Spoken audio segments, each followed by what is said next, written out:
News 7ಗೆ ಸ್ವಾಗತ. ನಾನು ಮಹೇಂದ್ರ. ಮೊದಲಿಗೆ ಹೆಡ್ಲೈನ್ಸ್. ಬಿಜೆಪಿ ಪಕ್ಷ ಪ್ರಜಾಪ್ರಭುತ್ವ ವ್ಯವಸ್ಥೆಯಲ್ಲಿ ಸಂವಿಧಾನ ವಿರೋಧಿ ಕೆಲಸದಲ್ಲಿ ತೊಡಗಿದೆ. ಕಾಂಗ್ರೆಸ್ ಪ್ರತಿಭಟನೆ.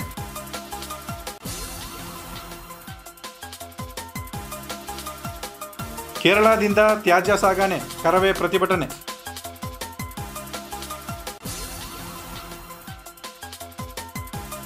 ರಾಜಕೀಯಕ್ಕಾಗಿ ಜನರು ಮಧುರ ಬಾಂಧವ್ಯ ಕಳೆದುಕೊಳ್ಳುತ್ತಿದ್ದಾರೆ. ಸುತ್ತೂರು ಶ್ರೀ ಹೇಳಿಕೆ.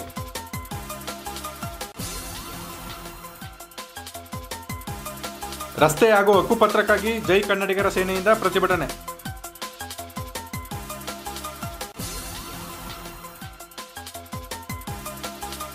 ಗೋಪಾಲಸ್ವಾಮಿ ಬೆಟ್ಟಕ್ಕೆ ಖಾಸಗಿ ವಾಹನಗಳ ಅಕ್ರಮ ಪ್ರವೇಶ. ಬಿಜೆಪಿ ಪಕ್ಷ ಪ್ರಜಾಪ್ರಭುತ್ವ ವ್ಯವಸ್ಥೆಯಲ್ಲಿ ಸಂವಿಧಾನ ವಿರೋಧಿ ಕೆಲಸದಲ್ಲಿ ತೊಡಗಿದೆ. ಕಾಂಗ್ರೆಸ್ ಪ್ರತಿಭಟನೆ. ಇಂದು ಮೈಸೂರಿನ ಗಾಂಧಿ ವೃತ್ತದಲ್ಲಿ ಬಿಜೆಪಿ ಪಕ್ಷ ಪ್ರಜಾಪ್ರಭುತ್ವ ವ್ಯವಸ್ಥೆಯಲ್ಲಿ ಸಂವಿಧಾನ ವಿರೋಧಿ ಕೆಲಸದಲ್ಲಿ ತೊಡಗಿದೆ ಎಂದು ಆರೋಪಿಸಿ ಮೈಸೂರು ನಗರ ಹಾಗೂ ಜಿಲ್ಲಾ ಕಾಂಗ್ರೆಸ್ ಸಮಿತಿ ವತಿಯಿಂದ ಪ್ರತಿಭಟನೆ ನಡೆಸಲಾಯಿತು. ಪ್ರತಿಭಟನೆಯಲ್ಲಿ ಪಾಲ್ಗೊಂಡ ಪ್ರತಿಭಟನಾಕಾರರು ಬಿಜೆಪಿ ವಿರುದ್ಧ ವಾಗ್ದಾಳಿ ನಡೆಸಿದರು. ಬಿಜೆಪಿ ಮುಖಂಡರು ರಾಜ್ಯದಲ್ಲಿ ಕುದುರೆ ವ್ಯಾಪಾರ ಮಾಡುತ್ತಿದ್ದಾರೆ ಎಂದು ಬಿಜೆಪಿ ನಾಯಕರು ಮತ್ತು ಶಾಸಕರುಗಳಿಗೆ ಧಿಕ್ಕಾರ ಕೂಗಿದರು. ರಾಜ್ಯದಲ್ಲಿ ಪ್ರಜಾಪ್ರಭುತ್ವದ ಕಗ್ಗೊಲೆ ನಡೆಯುತ್ತಿದೆ ಎಂದು ಆರೋಪಿಸಿದರು. ಕುತಂತ್ರಿ ಯಡಿಯೂರಪ್ಪ, ಅಮಿತ್ ಶಾಗೆ ಧಿಕ್ಕಾರ ಎಂದು ಕಾರ್ಯಕರ್ತರು ಆಕ್ರೋಶ ವ್ಯಕ್ತಪಡಿಸಿದರು. ಬಿಜೆಪಿ ನಾಯಕರು ಆಪರೇಷನ್ ಕಮಲದ ಹೆಸರಿನಲ್ಲಿ ಪದೇ ಪದೇ ಸರ್ಕಾರವನ್ನು ಅಸ್ಥಿರಗೊಳಿಸಲು ಪ್ರಯತ್ನಿಸುತ್ತಿರುವುದು ರಾಜ್ಯದ ಜನತೆಗೆ ಪ್ರಜಾಪ್ರಭುತ್ವ ವ್ಯವಸ್ಥೆಯ ಮೇಲೆಯೇ ನಂಬಿಕೆ ಕಳೆದುಕೊಳ್ಳುವಂತೆ ಮಾಡಿದೆ. ಇನ್ನು ಮುಂದೆಯೂ ಸರ್ಕಾರ ನಡೆಸಲು ಬಿಡದೆ ಇದೇ ರೀತಿ ಪ್ರಜಾಪ್ರಭುತ್ವದ ಕಗ್ಗೊಲೆಯಲ್ಲಿ ತೊಡಗಿದರೆ ಉಗ್ರ ಪ್ರತಿಭಟನೆಯನ್ನು ಹಮ್ಮಿಕೊಳ್ಳಲಾಗುವುದು ಎಂದು ಎಚ್ಚರಿಸಿದರು. ಪ್ರತಿಭಟನೆಯಲ್ಲಿ ನಗರಾಧ್ಯಕ್ಷ ಮೂರ್ತಿ, ಮೇಯರ್ ಪುಷ್ಪಲತಾ ಜಗನ್ನಾಥ್, ಮಂಗಲಗೌರಿ, ದೇವರಾಜು, ಶಿವಮೂರ್ತಿ ಹಾಗೂ ಕಾಂಗ್ರೆಸ್ ಸದಸ್ಯರು ಸೇರಿದಂತೆ ಹಲವರು ಪಾಲ್ಗೊಂಡಿದ್ದರು. ಅದರ ಎಷ್ಟು ಜನ ದೇಶ ದುಡ್ಡು ಮಾಡ್ಕೊಂಡು ಹೋಗ್ತಾನೆ ಇದ್ದಾರೆ. ಎಷ್ಟೊಂದು ಜನಕ್ಕೆ ಇವರು MP ಆದಂತ ಅಕೌಂಟ್ಗಳನ್ನ ಎಷ್ಟು ಲಕ್ಷ ಕೋಟಿ ಸಾಲ ಮನ್ನಾ ಮಾಡಿದ್ರು. ಆದ್ರೆ ರೈತರಿಗೆ ಕೊಡಕ್ಕೆ ಮನ್ನಾ ಮಾಡಕ್ಕೆ ರೂಪಾಯಿ ಇಲ್ಲ. ಬಡವರಿಗಾಗಿ ಒಂದು ಒಳ್ಳೆ ಕೆಲಸ ಮಾಡತಕ್ಕಂಥದ್ದು ಇವ್ರ ಶಕ್ತಿ ಇಲ್ಲ. ಏನಿದ್ರು ಶ್ರೀಮಂತರಿಗೆ, ಇಂಡಸ್ಟ್ರಿಯಲಿಸ್ಟ್ಗಳಿಗೆ, ದೊಡ್ಡವರಿಗೆ ಕೊಡ್ತಕ್ಕಂಥ ಪಕ್ಷ. ಅದು ಯಾವತ್ತೂ ಶ್ರೀಮಂತ ಪಕ್ಷ ಅನ್ನೋದು ಎಲ್ರಿಗೂ ಗೊತ್ತಿದೆ. ಯಾವತ್ತೂ ಶ್ರೀಮಂತರ ಪಕ್ಷನೇ ಅದು ಬಡವರ ಪಕ್ಷ ಆಗ್ಲಿಕ್ಕೆ ಸಾಧ್ಯನೇ ಇಲ್ಲ. ಬಡವರಿಗೆ ಒಂದೇ ಒಂದು ಕೆಲಸ ಮಾಡಿಲ್ಲ. ಅದನ್ನ ಜನ ಅರ್ಥ ಮಾಡ್ಕೋಬೇಕಾಗಿದೆ. ಚುನಾವಣೆ ಬಂದಾಗ ಎರಡೆರಡು ಬಾರಿ ಯೋಚನೆ ಮಾಡಿ ಇನ್ನೆರಡು ತಿಂಗಳಲ್ಲಿ ಮತ್ತೆ 3 ತಿಂಗಳಲ್ಲಿ ಸಂಸತ್ ಎಲೆಕ್ಷನ್ ನಡೆಯುತ್ತೆ.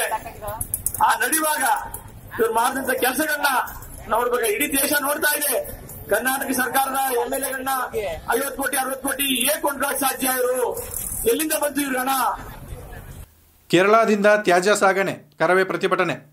ಕೇರಳದಿಂದ ಗುಂಡ್ಲುಪೇಟೆಗೆ ತ್ಯಾಜ್ಯ ತಂದು ಸುರಿಯಲು ಯತ್ನಿಸಿದ ಮಾಹಿತಿ ತಿಳಿದ ಕರ್ನಾಟಕ ರಕ್ಷಣಾ ವೇದಿಕೆ ಕಾರ್ಯಕರ್ತರು ಲಾರಿಗಳನ್ನು ತಡೆದು ಪ್ರತಿಭಟಿಸಿದರು. ಗುಂಡ್ಲುಪೇಟೆ ಸುತ್ತಮುತ್ತ ಕೊಳೆತ ವಿಷಪೂರಿತ ಕಸಗಳನ್ನು ಸಾಗಣೆ ಮಾಡಿ ಇಲ್ಲಿನ ವಾತಾವರಣ ಹಾಳು ಮಾಡುತ್ತಿರುವ ಕೇರಳ ಮೂಲದ ಲಾರಿಗಳನ್ನು ತಡೆದು ಪಟ್ಟಣ ಪೊಲೀಸರಿಗೆ ಒಪ್ಪಿಸಿದರು.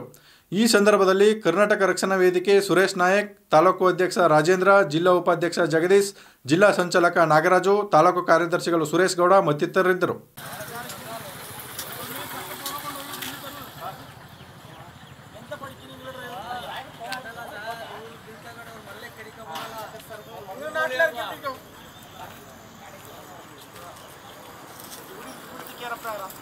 ರಾಜಕೀಯಕ್ಕಾಗಿ ಜನರು ಮಧುರ ಬಾಂಧವ್ಯಗಳನ್ನು ಕಳೆದುಕೊಳ್ಳುತ್ತಿದ್ದಾರೆ ಎಂದು ಸುತ್ತೂರು ಶ್ರೀ ಹೇಳಿಕೆ. ದಿವಂಗತ ಮಾದೇವ ಪ್ರಸಾದ್ ರವರ 2ನೇ ವರ್ಷದ ಪುಣ್ಯಸ್ಮರಣೆ ಕಾರ್ಯಕ್ರಮದಲ್ಲಿ ಹೇಳಿಕೆ. ಗುಂಡ್ಲುಪೇಟೆ ಪಟ್ಟಣದ JSS ಅನುಭವ ಮಂಟಪದ ಆವರಣದಲ್ಲಿ ತಾಲೂಕು ಕಾಂಗ್ರೆಸ್ ಮುಖಂಡರು ಆಯೋಜಿಸಿದ್ದ ದಿವಂಗತ ಮಾದೇವ ಪ್ರಸಾದ್ ರವರ 2ನೇ ವರ್ಷದ ಪುಣ್ಯಸ್ಮರಣೆ ಕಾರ್ಯಕ್ರಮದಲ್ಲಿ ಜ್ಯೋತಿ ಬೆಳಗುವ ಮೂಲಕ ಸುತ್ತೂರು ಶ್ರೀಗಳು ಕಾರ್ಯಕ್ರಮಕ್ಕೆ ಚಾಲನೆ ನೀಡಿದರು. ನಂತರ ಮಾತನಾಡಿದ ಸುತ್ತೂರು ಶ್ರೀಗಳಾದ ಶಿವರಾತ್ರಿ ದೇಶಿಕೇಂದ್ರ ಮಹಾಸ್ವಾಮಿಗಳು, ಮಾಧ್ಯಮದವರು ರಾಜಕಾರಣಿಗಳು ಜಗಳವಾಡುವುದನ್ನು ಮಾತ್ರ ತೋರಿಸುತ್ತಾರೆ. ಆದರೆ ನಂತರ ಅವರು ಜೊತೆಯಾಗಿ ಊಟ ಮಾಡುವುದು, ಹೆಗಲ ಮೇಲೆ ಕೈ ಹಾಕಿಕೊಂಡು ಉತ್ತಮ ಬಾಂಧವ್ಯ ಹೊಂದಿರುವುದನ್ನು ತೋರಿಸುವುದಿಲ್ಲ.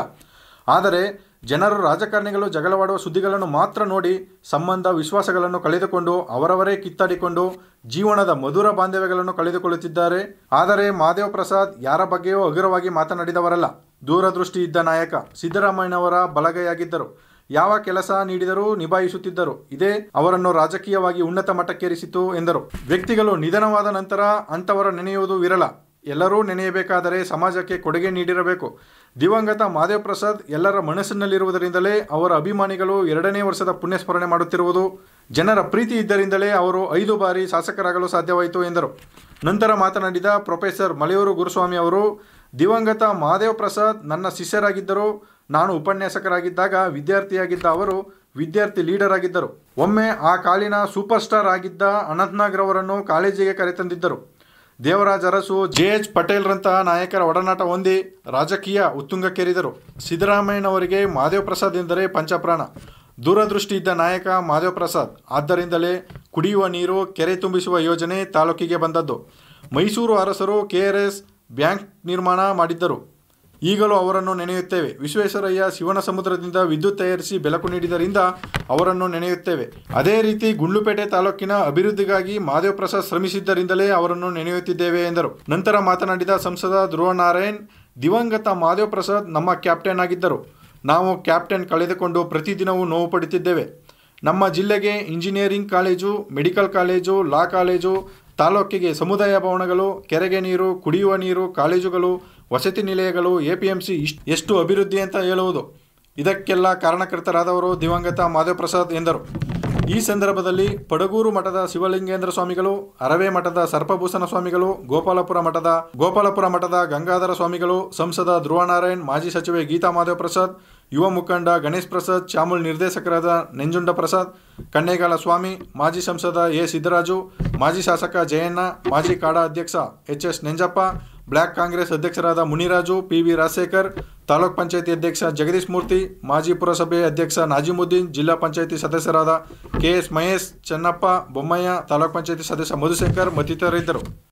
ವ್ಯಕ್ತಿ ಭೌತಿಕವಾಗಿ ಮರೆಯಾದಾಗ ನೆನಪುಗಳು ಎಷ್ಟೋ ಸಂದರ್ಭಗಳಲ್ಲಿ ಮರೆಯಾಗುತ್ತೆ. ಆದರೆ ನೀವು ಗುಂಡ್ಲುಪೇಟೆ ಜನ ಇಲ್ಲ, ನಾವು ಕೃತಜ್ಞತೆಯಿಂದ ಅವ್ರು ಸ್ಮರಿಸ್ಕೊಳ್ತೀವಿ ಅಂತೇಳಿ ಒಂದು ಒಳ್ಳೆಯ ಸುಸಂಸ್ಕೃತ ಕುಟುಂಬದಿಂದ ಬಂದಂಥವರು. ಅವ್ರ ತಂದೆಯವರು ಶ್ರೀಕಂಠ ಶೆಟ್ಟರು, ಶಿವರುದ್ರಪ್ಪನವರು, ಅವರೆಲ್ಲ ಜೊತೆಯಾಗಿ ಅದು ಸಾಮಾಜಿಕವಾದ ಕೆಲಸ ಇರ್ಬೋದು, ರಾಜಕೀಯವಾದಂತಹ ಕೆಲಸ ಇರ್ಬೋದು, ಒಟ್ಟಾಗಿ ಕೆಲಸ ಮಾಡಿದಂಥವರು. ರಸ್ತೆ ಹಾಗೂ ಹಕ್ಕುಪತ್ರಕ್ಕಾಗಿ ಜೈ ಕನ್ನಡಿಗರ ಸೇನೆಯಿಂದ ಪ್ರತಿಭಟನೆ.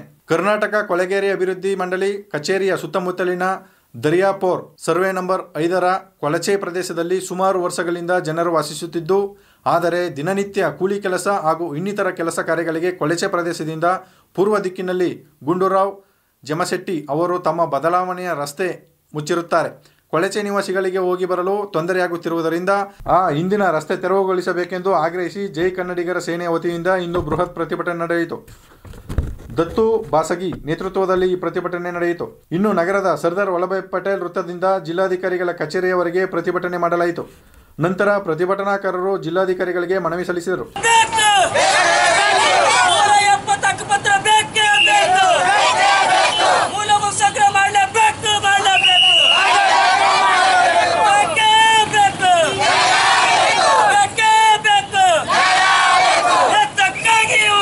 ಗೋಪಾಲಸ್ವಾಮಿ ಬೆಟ್ಟಕ್ಕೆ ಖಾಸಗಿ ವಾಹನಗಳ ಅಕ್ರಮ ಪ್ರವೇಶ.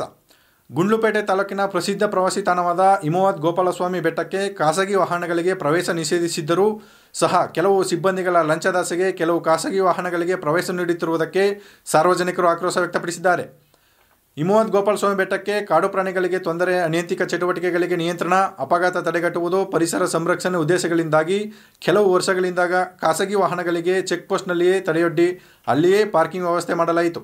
ಪಾರ್ಕಿಂಗ್ ಸ್ಥಳದಲ್ಲಿ ವಾಹನಗಳನ್ನು ನಿಲುಗಡೆ ಮಾಡಿ ಸರ್ಕಾರಿ ಬಸ್ ಅಥವಾ ಅರಣ್ಯ ಇಲಾಖೆ ವಾಹನದಲ್ಲಿ ಬೆಟ್ಟಕ್ಕೆ ಪ್ರವೇಶ ಕಲ್ಪಿಸಲಾಗಿದೆ. ಖಾಸಗಿ ವಾಹನಗಳಿಗೆ ನಿಷೇಧ ಹೇರಿರುವುದು ಎಲ್ಲರಿಗೂ ತಿಳಿದ ವಿಚಾರವೇ. ಆದರೆ ಕೆಲವು ಸಿಬ್ಬಂದಿಗಳು ಹಣದ ಆಸೆಗಾಗಿ ಕೆಲವು ಖಾಸಗಿ ವಾಹನಗಳನ್ನು ಬೆಟ್ಟಕ್ಕೆ ಬಿಡುತ್ತಿದ್ದಾರೆ ಎಂದು ಅರಣ್ಯ ಅಧಿಕಾರಿಗಳ ವಿರುದ್ಧ ಸಾರ್ವಜನಿಕರು ಸಾಮಾಜಿಕ ಜಾಲತಾಣ ಮತ್ತು ವಾಟ್ಸಪ್ ಗ್ರೂಪ್ಗಳಲ್ಲಿ ಖಾಸಗಿ ವಾಹನಗಳಿಗೆ ಪ್ರವೇಶ ನೀಡುತ್ತಿರುವ ವಿಡಿಯೋ, ಫೋಟೋಗಳನ್ನು ತೆಗೆದು ಅಪ್ಲೋಡ್ ಮಾಡಿದ್ದು ಇದು ಚರ್ಚೆಗೆ ಗ್ರಾಸವಾಗಿದ್ದು, ಕೂಡಲೇ ಮೇಲಧಿಕಾರಿಗಳು ಇಂತಹ ಕೃತ್ಯದಲ್ಲಿ ತೊಡಗಿರುವವರ ವಿರುದ್ಧ ಕ್ರಮ ಕೈಗೊಳ್ಳಬೇಕು ಎಂದು ಒತ್ತಾಯಿಸಿದರು.